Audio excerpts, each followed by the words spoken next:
Hello and welcome. This is Beverly Fells Jones, the Silver Fox of Consciousness, and I want to just say hello. And I hope that through all of this year of 2020, that you have had a good, gracious, wonderful holiday season.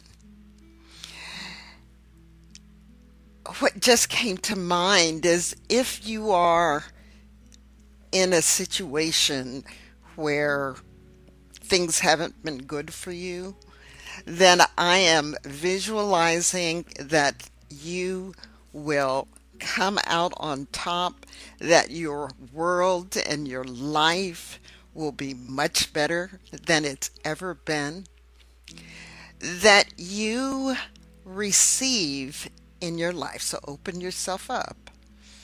And if you want, you can close your eyes at this moment and visualize what it is that you want most in your life. If it's a stable income, an increased income, a stable place to live, a home, a good apartment, whatever it is, visualize yourself being in that space, that place right now. Visualize the, and you can get outrageous in your visualization. You can visualize being in a huge space or a tiny house. You can visualize living in town or off grid. You can visualize traveling the country in your own RV or van or trailer or whatever. You can visualize being with your family that you may not have seen in a long time. This is the time to dream, to think, to not hold back. You know, the scriptures say, believe that you have received and it will be yours. Yeah, it can be that simple, but you also have to do. You also have to do the things necessary to make things happen.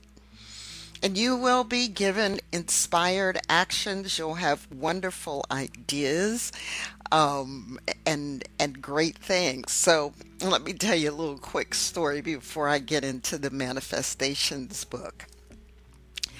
I keep saying, well, if it's this easy, I want to hit the lottery. Let me hit the lottery, and I will allow. I say, I don't need you to give me the numbers, just need me to get, the right ticket, with the random numbers, quick pick, and we will do that. All right. And so I did that, and one day I was out and about, and I happened to go into the um, building at the gas station, and I saw the tickets, and I went, oh, okay, and I got a lottery ticket. And then I just put it on the side, and I saw, I should check and see if I won, and I went, you know, and inside of me, even though I was acting on intuition, I kept saying, nah, I did me hitting the lottery big, but I would like to just hit the lottery. I mean, even if it's not the big thing, right?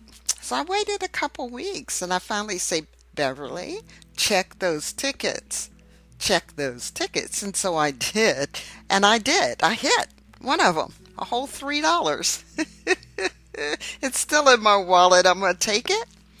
But I am going to wait until the intuition tells me, okay, take it, cash it in, before the 180 days are up, of course. Cash it in and get a new ticket. And that ticket will give you more than $3. Whatever it is, I will accept it. I said, thank you, thank you, thank you. And I laughed because it was at my level of my beliefs. I've told you all many times, I've gotten free lunches. People have surprised me with lunch. I got a free oil change. I recently got a call from a place that I had totally forgotten about, and they owed me a check, and the check was really nice. It just came in the mail. I'm going to go to the bank and cash it. Unexpected checks. I have gotten those in the mail, and so can you. Just be open to receive and just visualize money coming in easily and effortlessly, and that you always have more than enough to buy your groceries, to pay your bills, to cover your home or your vehicle or your tiny house or whatever expenses you have. You always have more coming in than going out. And you always put some of that in savings, right? In fact, if you're working, as soon as possible, get to 10% and putting it in your 401k if that's available, or take it and put it in an IRA before you see your check. I know I've told many times that I work part-time as a cashier at the largest furniture store in the United States. Well, they're saying the world now, but I'll say the United States. And I automatically, when I first started working there, I automatically, once I realized there was a 401k, I automatically upped it to 10%. I don't miss it. And I'm on call, so I don't work that often, and I get tiny checks, but I don't miss that 10%. And when I get my statement, I go, "Oh, look at that. It's growing." So for you, do the same thing. If you can't do the 10%, or if you've got a checking account and a savings account, have money automatically transferred to your savings account once a month. That's that savings account for your vacation or for needed repairs. So I have a savings account for home repairs and for vacation. So that's just a little piece from me about visualization and asking for what you want. And you can do some special things for the new year coming up. But today, it's another one of those days where I am reading from Manifestations, True Stories of Bringing the Imagined into Reality. And today, I'm reading a story from Jamie Lynn. Now,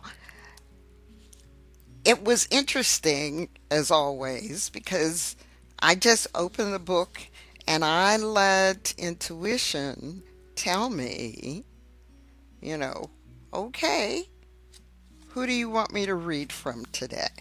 And this one came right out, and I said, I've never noticed your name title before.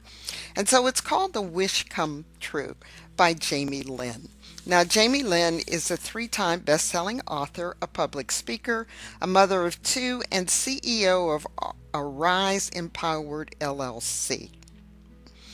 All right, and so she's endured sexual assault as a child. Jamie Lynn spent over 10 years working on personal development and leadership training, and she transformed her life from survivor to thriver. Very good. All right, so she's done many talks. She hosts awareness talks, an empowerment program, and a Breakthrough and Thrive Summit. She makes a difference for others and has chosen to lead others in finding their path to healing. All right, and she's can be found at JamieLynn.AriseEmpowered@gmail.com. That is located in the description for today's program. So let's read what Jamie Lynn has written. A wish come true, or wish came true. At the age of 7, I began to understand I could create my world. I began to make wishes and daydream about them coming true. I would look at the men in my life and pick aspects of them I liked. Many of these were inspired by my dad and the men he hung out with. The aspects I admired the most were tall, gentle, brilliant blue eyes, a passion for cars, and a love to invent and work with a variety of materials, hardworking and kind. Over time, I started to write about this man of my dreams in my journal. I would imagine what life with him would be like in detail, how we would communicate, where we were going to live, the kids we would have, and that I would meet him at the age of 16. Oh, boy, she was really detailed, right? At that age, I wasn't even thinking about, well, I had a maybe chest at the time, but she was truly detailed in what she wants. And over time, I've learned that you put a date on things. So let's see what happens with her. It was May of my 15th year, and I had not met him yet. I would be 16 at the end of June. My spirit guides were pushing it. My family and I went on a camping trip with my dad's best friend from high school. Others were invited too. It was May 19, 2001. And here was my dad telling me to have this guy teach me how to ride an ATV with a clutch. I took it as a sign. 4 hours later, not only did I figure this clutch out, but I was hoping this guy wanted my attention. As he took off his helmet, releasing his wavy black hair, and having a full view of his sky blue eyes, I said to my spirit guides, "Yep, that's him. Thank you." This was the man I would marry. Boy, that's pretty cool. Now, I've heard of people meeting people and saying, guys saying, "I'm going to marry her," or women saying, "That's my guy," and they wind up getting married. So let's take a look a little further in her story. I had it that my dad already approved, and life from here was going to be amazing. The only thing was to tell him what I was going through and let him choose if he still wanted me. Fear of rejection set in. You see, I had recently released myself from 8 years of sexual abuse by 5 family members, and we were well on our way through court proceedings. In fact, our first court date would be in August. Oh wow. Man, I can't even imagine going through something like that. But being able to take them to court to talk and to confront them takes strength, and hopefully this was, her family was by her side. Let's continue. He wanted me to come with him to go get ice and some warm clothes from his cabin, the second sign. I sat in his lowered Sonoma, sleek and silver. The light feature flickered like lightning as I had sobering thought. Do I tell him now? Will this break his heart? I had not thought about how my past might affect my future, and at this point I need to tell him before I fall any deeper. He popped back into the truck. What's wrong?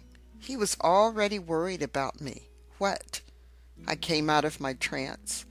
Oh, nothing, just tired, I lied. I wasn't ready. We started to drive back to camp. Do you like me? I asked. Well, yeah, I think you're nice, he responded nervously. Good enough answer. I need to tell you a few things. If you do like me, these are things you need to know. Okay. His body shifted. and his arm went up on the steering wheel like he didn't want to be there, and frankly, neither did I. This felt like a big risk. I took a deep breath. I have a boyfriend. I would have to break up with him first. Is that it? He asked. I can imagine because he's going, and she comes in with that. And it's like, is that all? You can get rid of the boyfriend? Okay, right? But then she goes on. No, there's more. That was the easy part. Well, I'm going to be in court soon. Not as the offender. I am the victim. When I said I wasn't the offender, he seemed to relax a bit, but said nothing. I was molested by my cousins, and they are going to jail. I don't know what the impact will be. I am told I might not know for a while. I might get angry. I might need therapy and prescriptions. I might do stupid things. I want you to know before you fall in love that this is going on so you can make a choice knowing. He nodded and said thank you. The rest of the night went as though I hadn't said a thing. I wasn't sure what to think of that. We kissed in the rain before he left to drive 3 hours home. 2 years of long-distance relationship, and the impacts did make themselves known.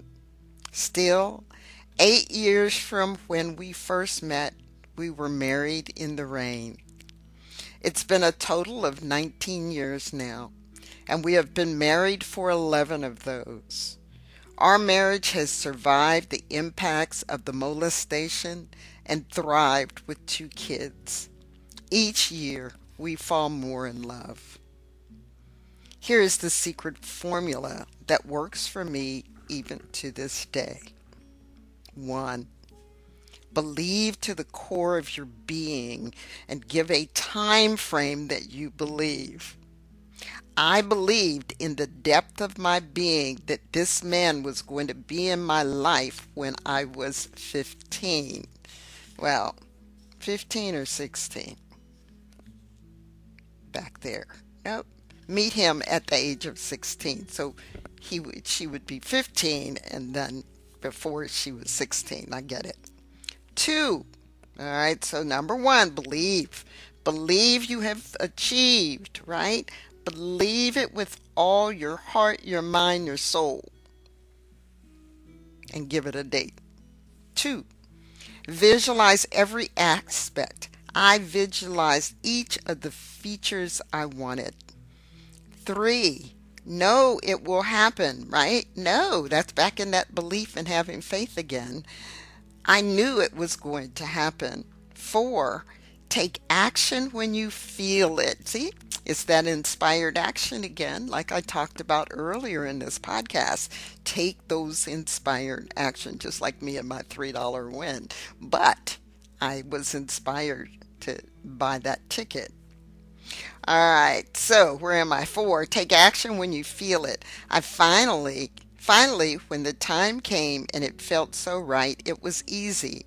I took action on what I wanted the most. Yeah, she put it out there. Do you like me? She wasn't letting this opportunity pass by. 5, practice gratitude. Absolutely. Now I am grateful, and this ensures I get more of what I want in my life. Thank you. Thank you. Thank you. In each one of the ending of my meditations, it is thank you, thank you, thank you. I appreciate all.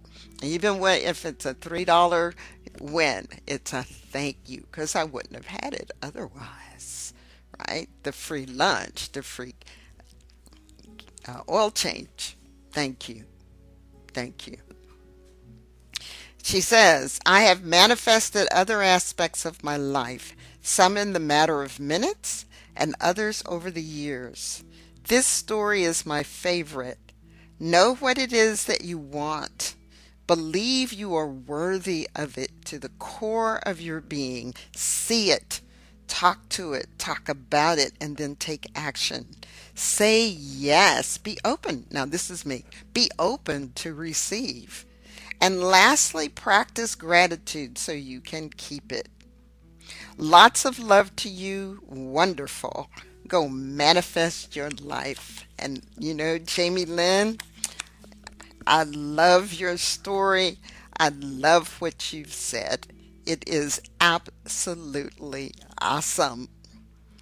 All right. If you are new to this channel, I would appreciate it very much if you would give a thumbs up and to subscribe and hit the bell. If you've been listening to me and you've been part of this, thank you. Give it a thumbs up. And please share this with anyone that you feel would benefit from hearing this story and hearing what I have shared with you. And I will see you in the next episode.